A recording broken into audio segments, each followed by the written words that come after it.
Grace, mag-usap tayo pag malamig na ang ulo niyong lahat. Phil, uulitin ko lang yung sinabi ni Joel. Isang tawag mo lang sa amin and we'll be here. Halika na. Phil, kung meron kang kailangan sabihin, huwag kang magdalawang isip na tawagan kami. Kaya ka naming bigyan ng proteksyon kung yun ang kinakailangan mo.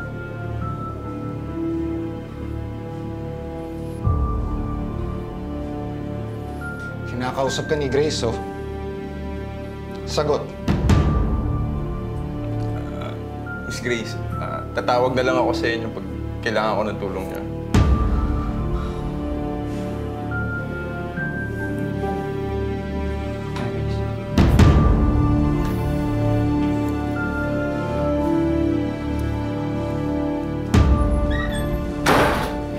Ikaw, hayop ka. William, pare. Ang daldal mo. Pare, natakot lang naman ako sa kanila eh. Kasi sabi nila susumbong nila ako sa pulis. Pare, ayokong mamatay. Pare. Ayaw mong mamatay, ayaw mong mamatay. Sige.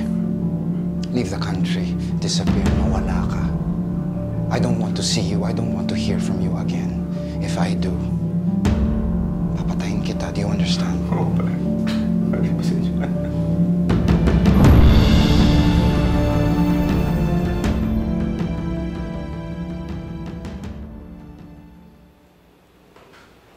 Lagi na lang lumilitaw ang pangalan ni William sa lahat ng nangyayari.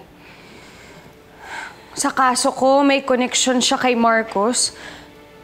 Ngayon naman dito sa nangyari kay Edward, kilala niya si Phil.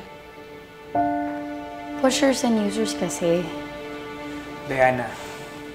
No, I meant like sina Marcus, Phil, and William. Alam naman natin ang kwento ni Edward. Iba ang kaso niya. Higit pa sa connection nilang yun, may iba pa eh. Ewan ko ba? Kahit na madami na kaming pinagdaanan ni Kuya William, pakiramdam ko, hindi ko pa rin siya dapat pagkatiwalaan. Kahit na maayos ang pakikitungo niya sa akin at madami na siyang naitulong, hindi pa rin ako lubos na makampante sa kanya. Well, if that's your gut feel, Grace, pakinggan mo lang. It's not logical, but most of the time, a woman's gut feel is right. And maybe ito yung naging effect ng nangyari sa'yo noon. Mahirap na magtiwala ng basta-basta. Lalo na sa mga lalaki. Hindi ko alam. Hindi ko maipaliwanag. Basta sa kanya ko lang nararamdaman to.